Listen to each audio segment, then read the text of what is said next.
Hello, and welcome back to Overdetermined's Elden Ring lore through. This is episode 6. We just beat the Erd Tree Burial Watchdog, had some thoughts about death and dying. But I think this episode we're going to get away from that a little bit. We're going to take this teleporter, which I've never really noticed before, but appears very much to be... the bottom part there looks very similar to the, I think it might be identical to the Side of Grace texture there, which is a little interesting. I think implying that the runes that the boss had were dropped here and are now sprouting up and contain the power to bend time and space, or at least space. So that's interesting. But we'll take it back.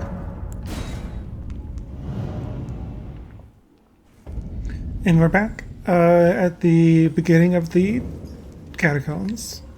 I don't think we have any merchants in our immediate future, so let's just take the opportunity to spend some of these to level up our... We'll do Vigor 1 and Arcane 1, just to get a little bit more of those item drops.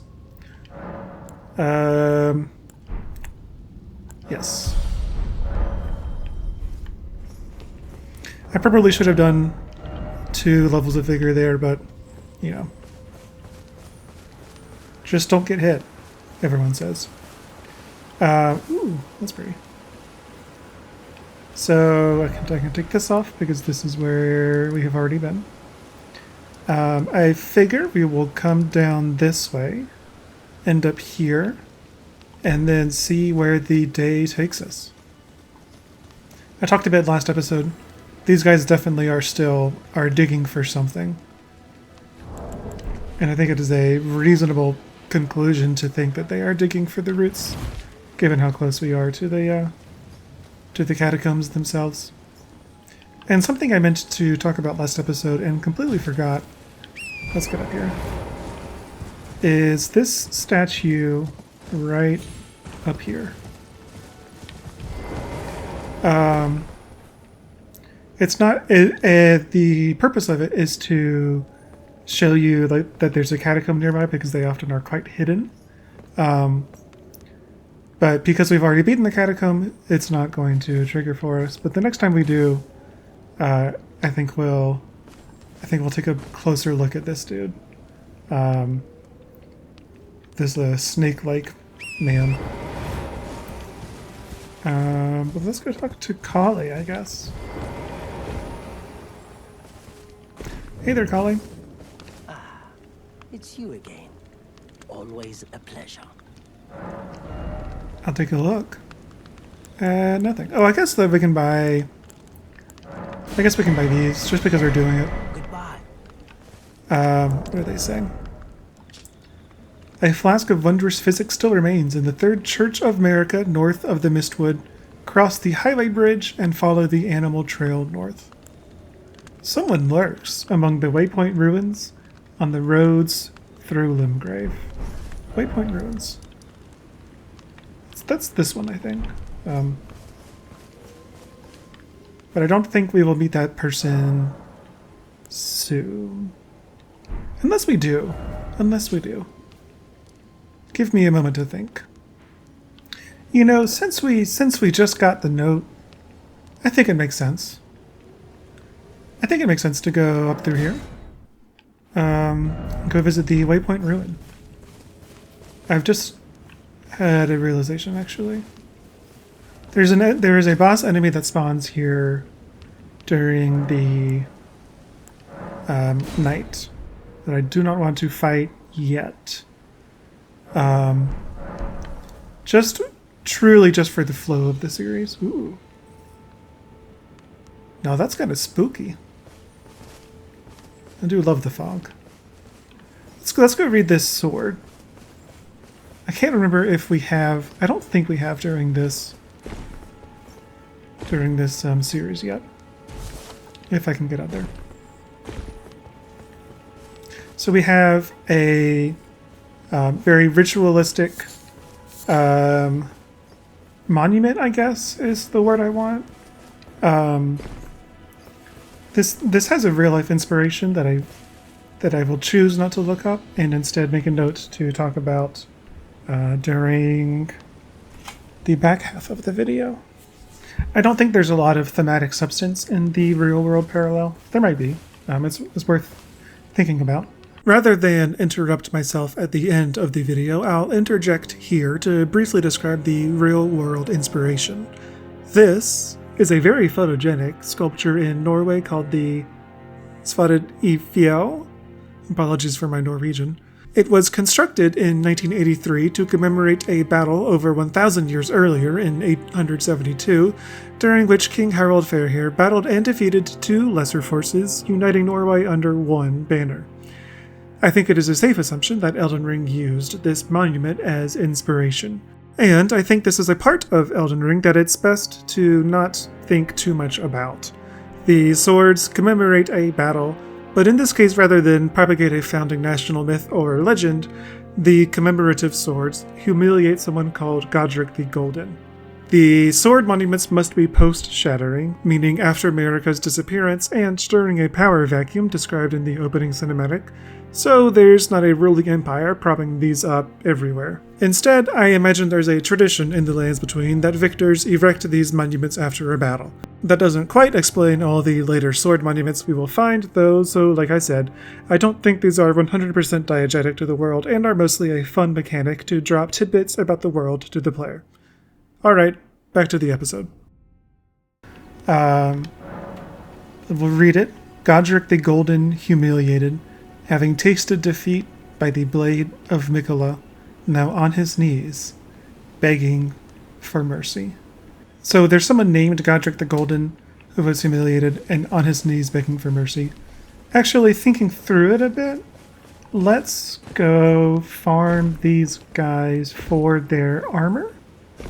Just in case that armor has anything to say that can provide a little bit more context into that sword monument. Of course, I will likely cut this out. Unless something cool happens. Oh, never mind. Ooh, we got Godric Soldier gauntlets. Got the greaves, got the boots.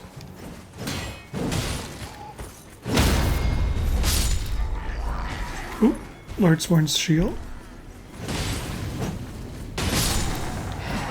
Godric Soldier helm. Doing pretty good.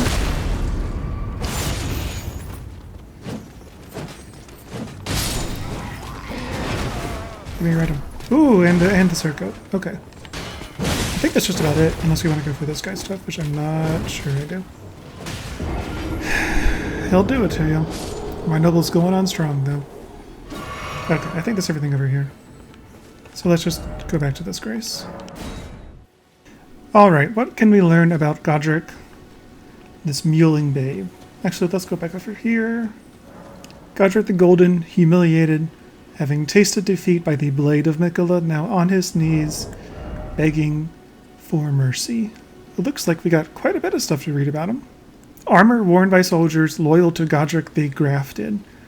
The surcoat depicts the distant Erdtree and the Beast Regent, an emblem of the Golden lineage. Both are symbols of glory now past. Just as the glory is now past, these men too have lost their minds. Interesting note, Godric the Golden appears to have turned into Godric the Grafted. Another interesting note, nobody around here seems to particularly care that this propaganda is, allowed to be just sort of in plain sight over here. Perhaps they can't read, perhaps they don't care, perhaps, obviously they have long since lost their minds, but still a little funny at least. Let's look at the helm. Nothing really. This is the Lord Sworn's shield, which is a wooden tower shield, lightweight for a great shield and easy to handle. Commonly used in the shattering. Great shields boast high damage negation and guard capacity, making enemy attacks easy to repel. Great. And this is rust-worn and stained through unending conflict. Unending conflict with whom, I am wondering. Around here, there's not really anything. Like they are patrolling, guarding what appears to be these transport wagons, which definitely are not of the same architectural style. You can kind of imagine that the Gatefront ruins perhaps were set up by a different empire or civilization or faction than this carriage here, and these people seem to be attached to the carriages. It is also a Gatefront ruin in that it is guarding this gate. Again, though, I think from whom the demi-humans I think are a easy candidate, but I don't think that there is an obvious candidate. The other thing to say here is about the unending conflict. A downstream consequence of the fact that death is now, broken, doesn't function as expected. And so conflict itself, too, becomes similarly broken. Let's look in here. Ooh, I forget about these things. These show you bird's eye view of really all of Limgrave.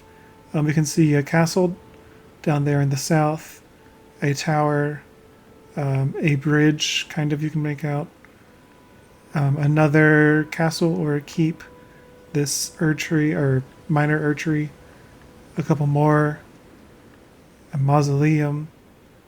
Just a lot of really interesting and fun stuff to do, as well as the beautiful towers, the Erdtree itself. That's a nice view of that, huh? And the a mountaintop way off in the distance, as well as the castle itself, Stormvale Castle, seemingly rotted, and it looks like, and seemingly rotted and falling apart, it seems. And then way off in the distance, something else, a tower reaching up into the skies. I didn't even realize you could see this from here. That's really cool. What else can you see from here? Another tower in some sort of structure way off there in the distance. But man, that's a neat view.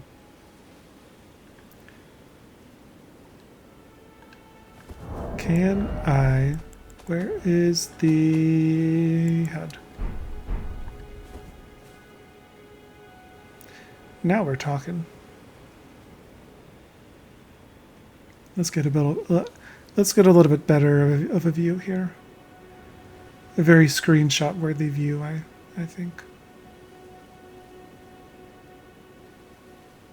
Man, you really see how intentionally this bridge frames that building in the background. Just gorgeous. Just a triumph of art and everything beautiful about the world. Was that hyperbole? Maybe, but not of any malice or ill intent. And we can see some ruins up there similar to the ruins we see, the Gatefront ruins, which I believe is where we are headed now, unless it isn't. Unless it's over there. But I guess we'll see. But for now, yeah, let's head over that way. And let's turn the HUD back on. I think there's an argument that I should be doing this playthrough HUDless, just for quote-unquote immersion, but I don't. I am simply not that good. Alright, fine, you run away. See if I care. I hear a beetle, and there it is. Atop the bridge. The beetle contains Ashervore Determination.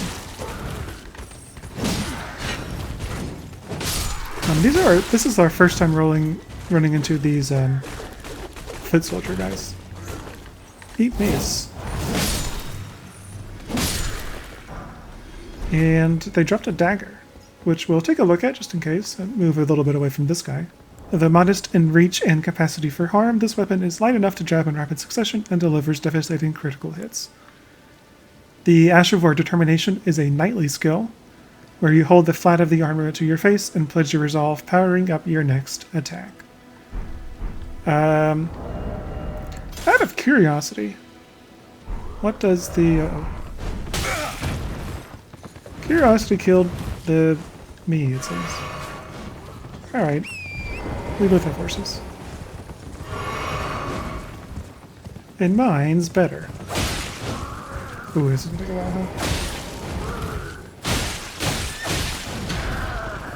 I forgot how little damage the great knife here does.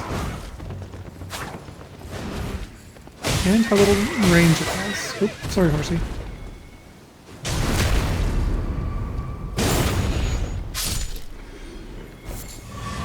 We got a sliver of meat, and that's it. And our flask's back. What was? Oh, I was trying to see what the moveset difference here is. Set this away. This is the dagger. Not really any. What's the R2 here? As opposed to this. Basically the same. Okay.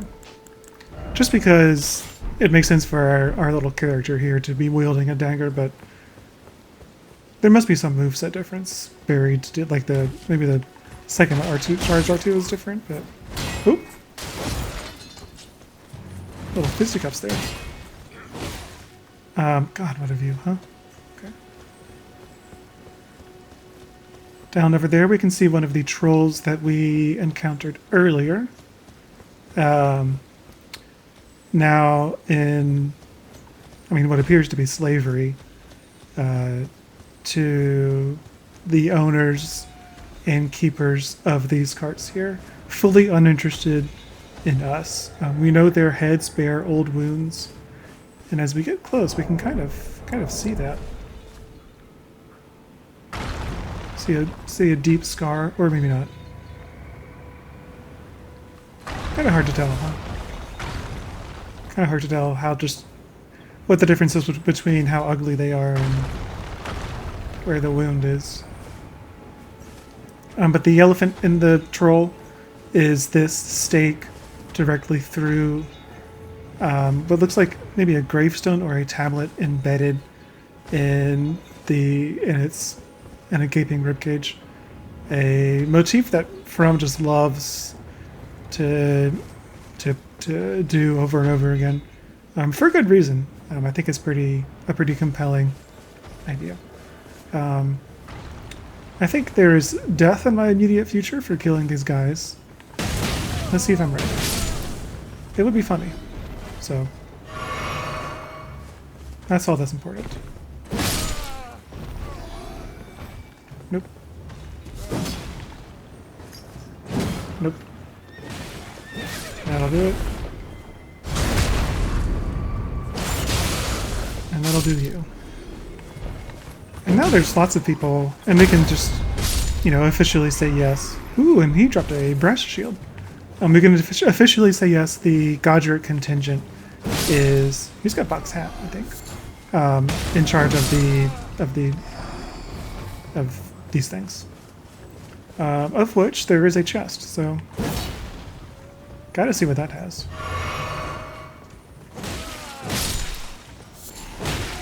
These guys have like a 1% chance to drop their sword, and it's a pretty good sword for, I guess, both PvP and PvE. So this is a good farming spot for them. Let's go get these dudes who are transporting something important. Well, it looks like a coffin. You hit them once, they stop angrily, and then they leave you alone.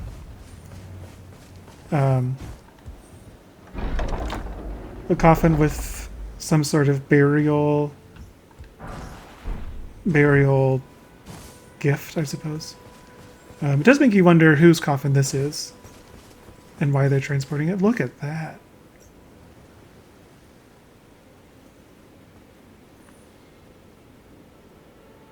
Oh, and now we can see more over here as well. We can see another bridge to another tower.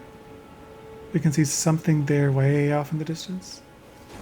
And we can even make out the individual statues on the bridge, kind of. Great. Love it. We'll never stop loving it. Okay, I am wondering... Oh, they're continuing on. I think we are safe here. So let's read some things.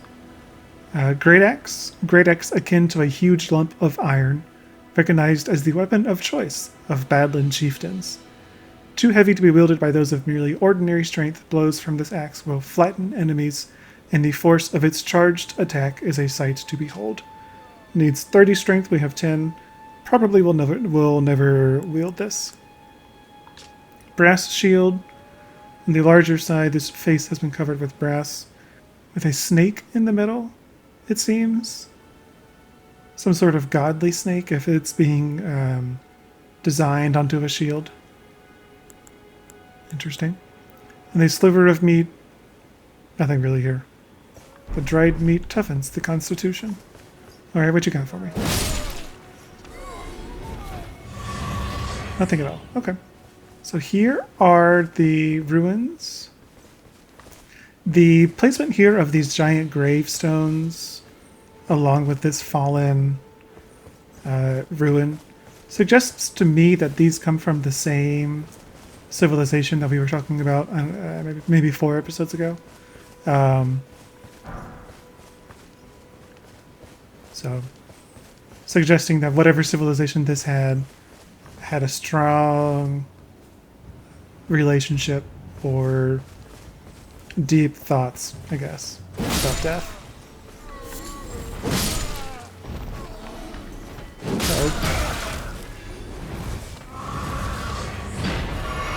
Why must he be so angry?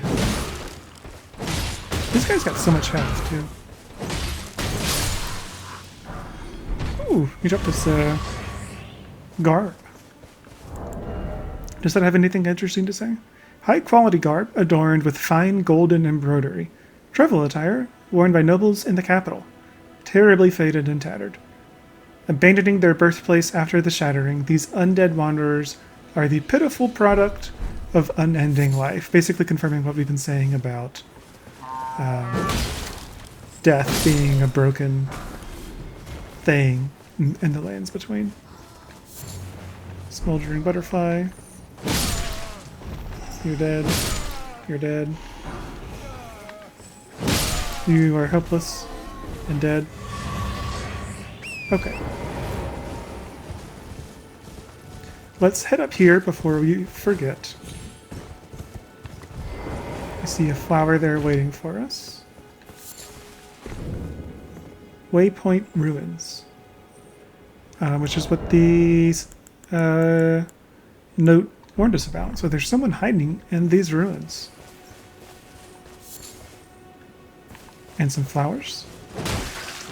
Sort of very poisonous flowers.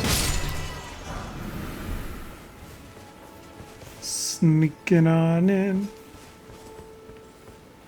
Don't want to aggro the big flower. Too late. Poison bloom.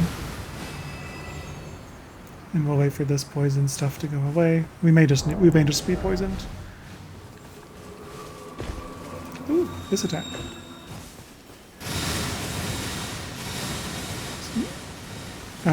This is an incantation or spell suggesting there's something this creature can feel faith, which I think is interesting in and of itself. Yeah, we're just going to be poisoned.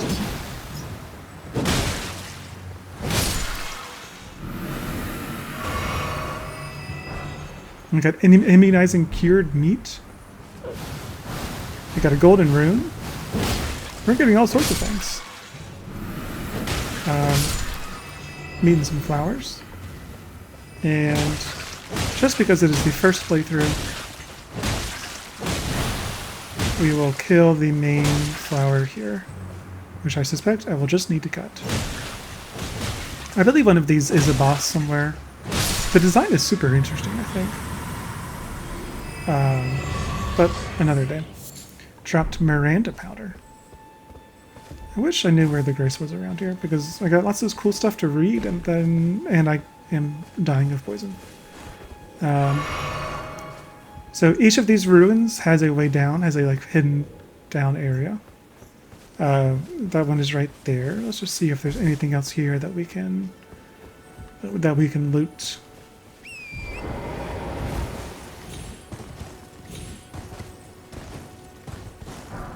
We can get up here though and get some ruin fragments.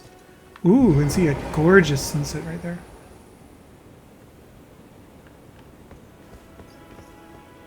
Wow.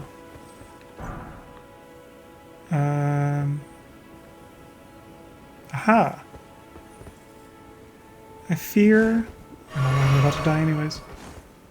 Oh, can I make it? Yep. Okay. Trina's Lily. 4 of them too. I think if I drink this, I can start reading, and that's just it. Trina's Lily, a light purple water lily that is on the verge of wilting. Exceedingly rare to find.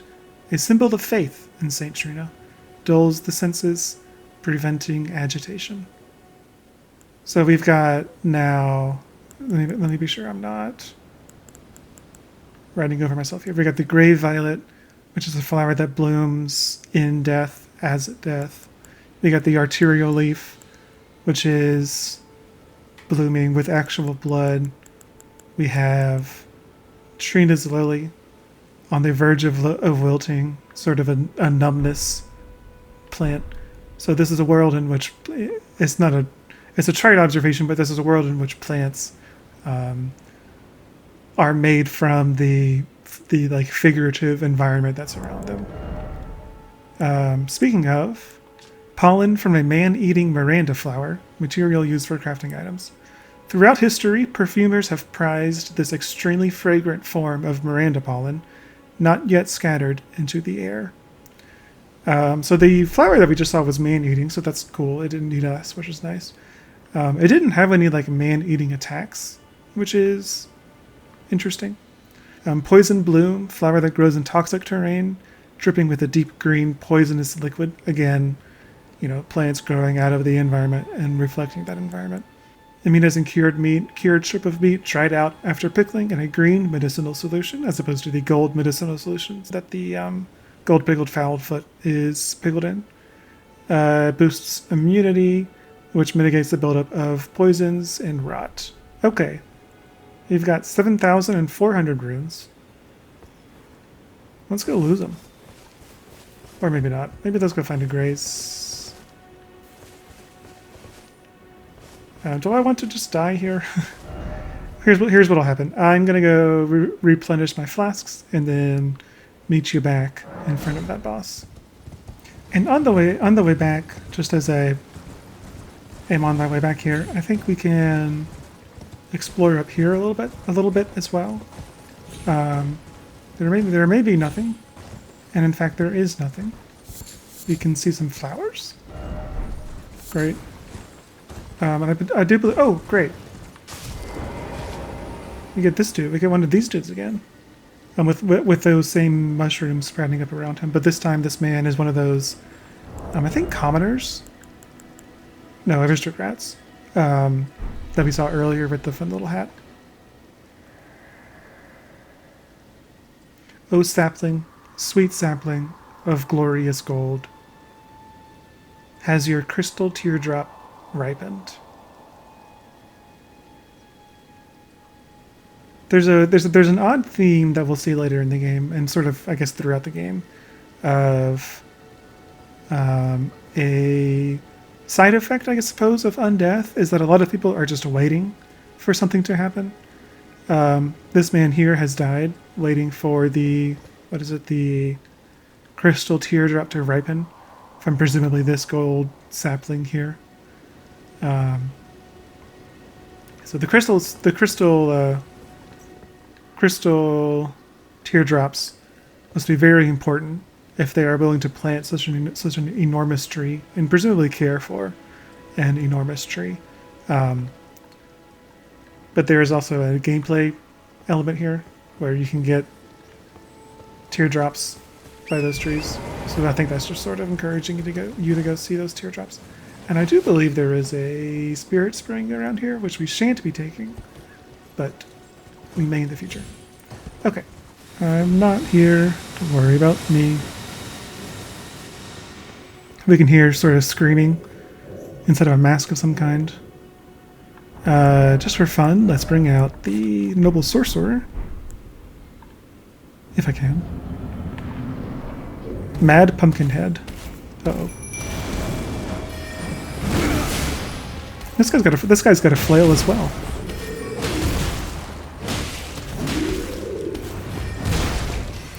Let's bring my torch out. There we go. Hey man, look at me. Look at the camera. Oops.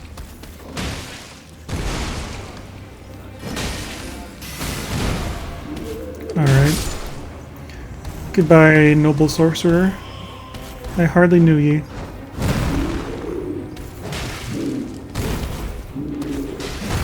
How long can I sort of play with my food here, just to sort of take in his design? Very humanoid, very large. Primarily interested in banging his head into the ground. You sort of wonder... I believe he can't actually see you. Like, if you quiet your footsteps somehow, he literally can't find you. So that might not be a true fact.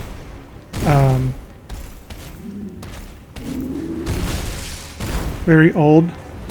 I'm about to die. The pumpkin head case helmet. I'm growing moss on it. Meaning he has been here a good amount of time. With old chains on him as well. Suggesting he is or was a prisoner of some kind.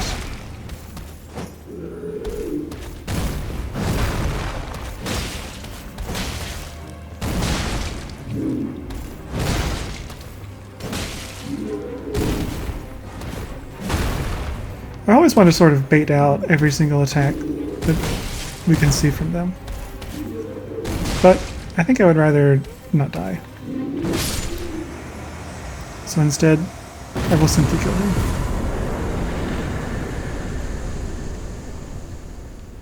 And behind the Mad Pumpkin Head, what the Mad Pumpkin Head was hiding, was a door. If we open it, we find a lady. Tarnished, are we? No wonder you should turn up here. I am Sellen, a sorcerer, quite plainly. Why are you here? Why am I here? Well, judging on context clues, I want to learn sorcery. Ah, a yen for glintstone sorceries. I dare say your proclivities are far from ideal. Oh well, perhaps nurture will defy nature, with a bit of luck. But one must choose one's masters wisely. I was exiled from the Academy of Rea Lucaria as a reviled, apostate witch. Do you still wish to learn from me? Yes. Well, you are a piece of work. Very well. You are now my protege in glintstone sorcery. But I refuse to coddle, or cast kind words. Never. Anticipate grievances, young apprentice. Sellen thinks that there are too many participation trophies going around. Got a gesture from her?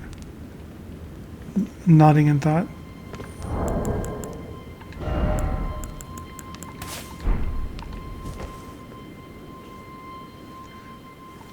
Just me and Sellen hanging out. We've got glintstone, which I think is the first time we've even heard about this. Maybe on some item descriptions we've heard about it. Glintstone abound, as well as just various academic stuff. Various tools and accoutrements What else do you have to say? Young apprentice. First things first. You are a tadpole when it comes to magic. Infantile. Without the legs to walk. So, to become a sorcerer, first, you must face your ignorance. Now, shall we start learning? And if you remember, she made a comment about how maybe nurture will overcome nature, and that is because our intelligence is 9. I think if you have a higher intelligence, she says something different about how you are suited to learn sorcery or something of that description. Her design itself is quite interesting. Her eyes closed, meaning she is gathering sight from some other way, cannot physically see in this world, and doesn't need to. Her what would traditionally be hair, we can see green glintstones peeking out. Looks like they're growing out of her brain, which has, I don't know, some implications, presumably. You wish to continue the lesson? Very well. I have time aplenty. Oh, we can't afford all of these. We also can't use any of these, and we won't. But let's buy them just to be a bit of a completionist. We'll buy this one, and this one, and this one. Ooh, and now we can ask about Continue the lesson very well. Glintstone sorcery. Our art draws upon the powers embedded in Glintstone. But what is the nature of such power? Glintstone is the amber of the cosmos. Golden amber contains the remnants of ancient life and houses its vitality, while Glintstone contains residual life and thus the vitality of the stars. It should not be forgotten that Glintstone sorcery is the study of the stars and the life therein. A fact lost on most sorcerers these days. Alright, so maybe the most confusing dialogue we've encountered thus far. Glintstone contains residual life, and thus, what was it, the life of the stars? Which I can't even begin to comprehend now. So, we will save for later. Let's read the spell descriptions while we're at it. Scholar's Shield is one of the Glintstone sorceries of the Academy of Rhea Lucaria. Enchants shield held in the left hand. Taught to the Knights of the Cuckoo by the Academy as payment for their contract. Crystal Barrage. A sorcery of the Crystal Cadre, a group of sorcerers who pursue the wisdom of stone, the secrets locked in the faint cogitation of the Crystallians. Glintstone Arc. Granted to sorcerers who depart from the Academy to embark on journeys in order to fend off large groups of would-be adversaries. Fools often roam in packs. And Glintstone Pebble, the most basic Glintstone sorcery of the Academy of Rhea Lucaria. This is a universal first step on the journey to true knowledge of sorcery. On the scroll behind the spell, I suppose, we can see most clearly here what must be the sigil of Rhea Lucaria. We have the beginning of a lot of threads here, I think. None that can be really explored yet without more context.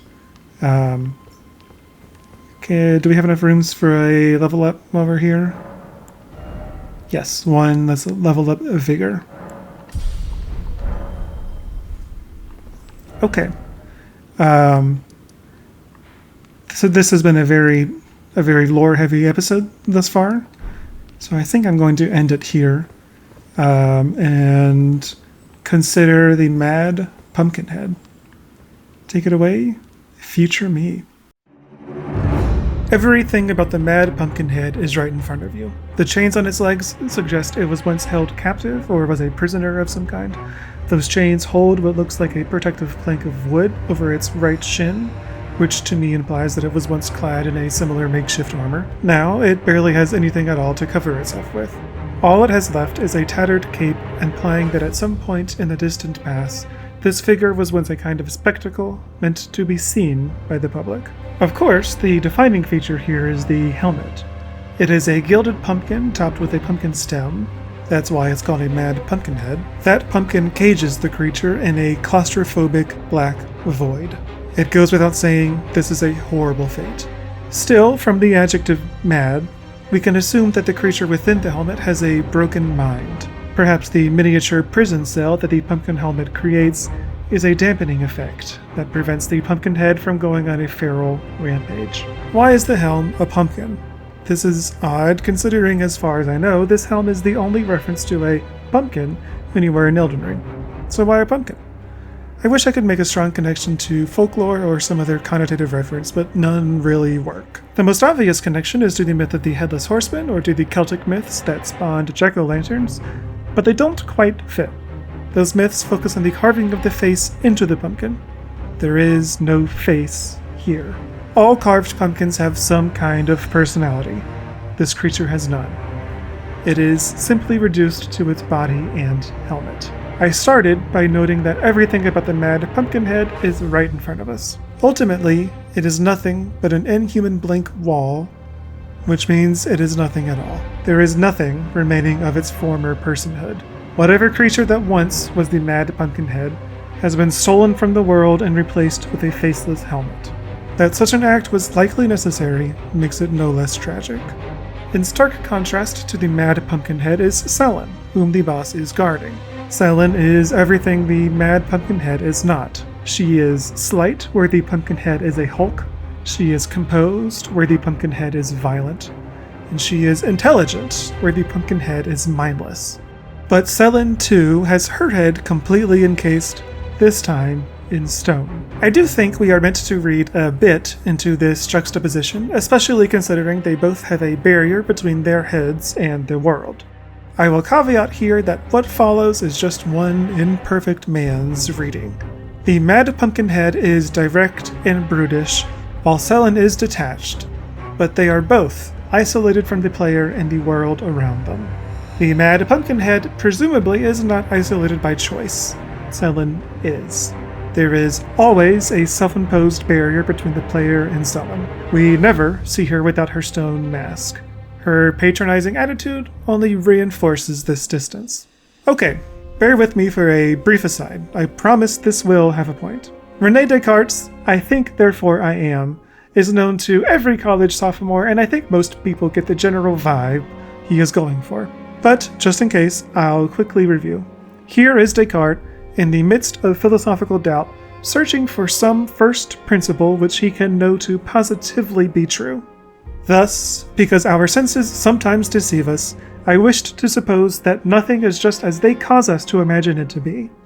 And since all the same thoughts and conceptions which we have while awake may also come to us in sleep, without any of them being at that time true, I resolved to assume that everything that ever entered into my mind was no more true than the illusions of my dreams. But immediately afterwards I noticed that whilst I thus wished to think all things false, it was absolutely essential that the I who thought this should be something. This truth, "I think, therefore I am," was so certain and so assured that all the most extravagant suppositions brought forward by the skeptics were incapable of shaking it. In other words, everything we see with our eyes and touch with our fingers may be a sensory illusion in the same way that nothing we dream is real in a physical sense. Perhaps we are brains floating in a jar being wired sensory inputs that trick us into thinking we have beating hearts and a sense of smell. We assume the world around us is real, but where is the philosophical proof? How can I even know that I myself exist? How do I know that I am a real thing? Well, Descartes says, our waking thought is necessarily not an illusion, by virtue of the thought itself.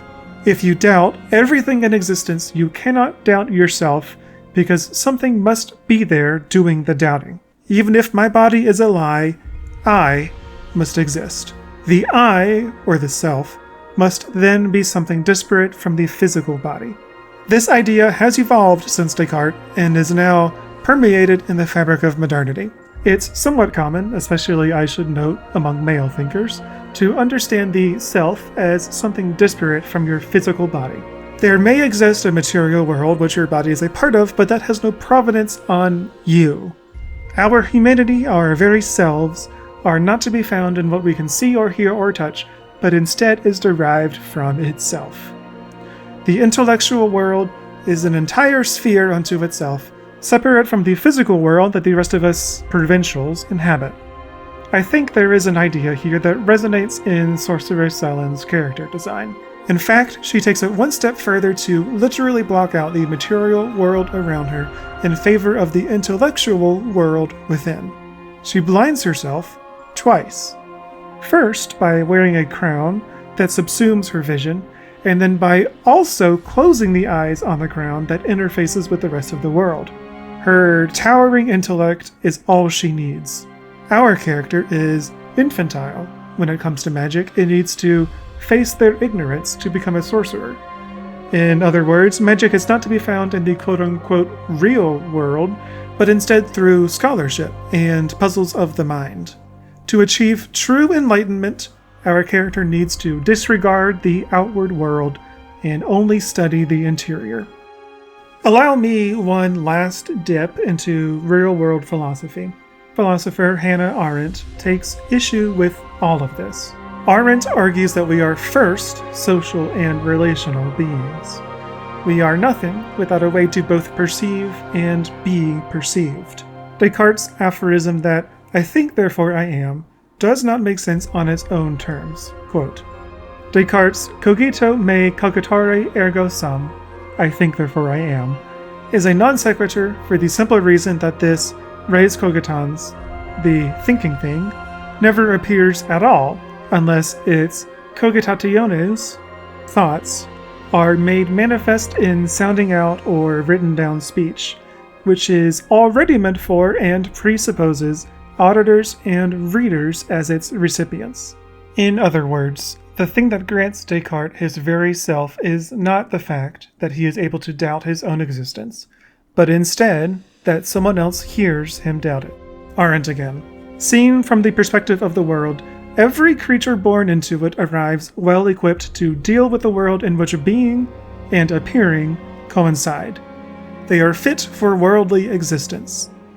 Living beings, men and animals, are not just in the world, they are of the world, and this precisely because they are subjects and objects, perceiving and being perceived at the same time.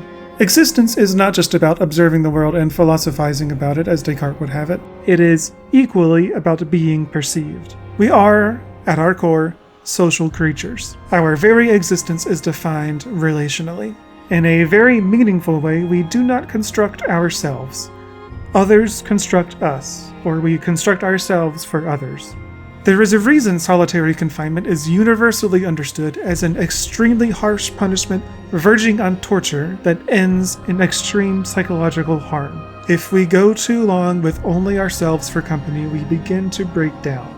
Here is Arendt again for the last time. To be alive means to be possessed by an urge toward self-display, which answers the fact of one's own appearingness. That urge toward self-display is a fundamental fact of our existence. We build ourselves in the context of and relation to other people. We learn from others both socially and intellectually. We are social creatures. We shape ourselves in the social context we find ourselves in. We would be unable to construct ourselves without a social context. Speaking personally, I believe there is a moral principle here that is related. Descartes attempts, perhaps subconsciously, to transcend his sense of self, his soul, from his physical body and all the baggage that it carries. His mind and his body are separable. I see a certain lack of humility underpinning this presumption. I think it is plainly evident that there is not such a thing as a pure self that is removed from its social context. I think that we only exist by the grace of our senses that allow us to interact with the world, and thus other people around us. Consider a thought experiment that posits a person who cannot hear, touch, feel, smell, or taste. I do not think the resulting person can be described as having a sense of self in any meaningful way. Not because a sense of sight or sound are by themselves necessary to have a self, but because we need to be able to experience other individuals to begin to understand and form ourselves. So, down in a dungeon in the lands between, there is a roiling mad creature whose lack of a sense of self is only exemplified by the barrier between its senses and the outside world. In an attempt to stifle its rage, it has lost its humanity. Though to be sure, its humanity was likely lost long ago. Just behind that creature, through a door that is shut tight, is a small study where another creature has shut itself off from its peers. Sellen, in a way, is imitating Descartes' hubris. She withholds herself from any relationships because she does not think they are necessary to achieve academic greatness. Even when she does find another person willing to learn from her, she is quick to declare that she is not engaging with us as a peer, but instead chastising us as an idiot pupil. She relishes the appearance of a teacher, though she cannot admit it, and she thinks she doesn't even need her sense of sight. The physical world around her must be distracting to her own intellectual world, I guess. Of course, she accepts her exile without a shred of modesty. Those fools don't know what they're talking about. She believes she is all she needs. Her stone crown, because of course she too has that urge toward self-display, she too has a way she wants the world to perceive her, is carved with a slight, smug smile. One final aside. This lack of humility, shall we say, is pervasive in the American psyche. The message is in every financial self-help book and every guru that promises self-actualization. You don't need others, you just need yourself. You can find betterment in your own interiority. Find positive vibes within you and push them out to the world, and you will be rewarded. This is especially true of any managerial type books, which are among the most asocial pieces of writing I have ever had the displeasure of experiencing. For fear of writing an entirely different essay, I won't dive much deeper than that. I just wanted to say out loud that Sellen's is an attitude that I think every American intuitively recognizes. Alright, it was a while ago now, but I started that entire aside with a qualifier, because I am not confident that this is the mode by which we are meant to read Sellen and Elden Ring more generally. I'm not sure it matters how we are meant to read it. All the same, I think we should be careful not to dismiss evidence that contradicts this reading out of hand. For instance, magic is real in this world, and it's totally possible that she is literally seeing stars or whatever when she dons her stone crown. There are a lot of other strands I could pull on here that will need another video. In particular, this quote from Sellen is an entirely different rabbit hole that will require a lot more of the old thinking, but for now, I'll end on this. Sellen is alone. Sellen is isolated. Before we meet her, we fight a brute that has been secluded from the world around him. Will Sellen's isolation thwart her apparent ambition? Like the Mad Pumpkinhead before her, will her isolation eventually lead to a loss of individualism and personhood? Or will Sellen successfully wield her cold intellect to unravel whatever mystery she is pondering? After all, residual life seems like a dangerous thing to research alone.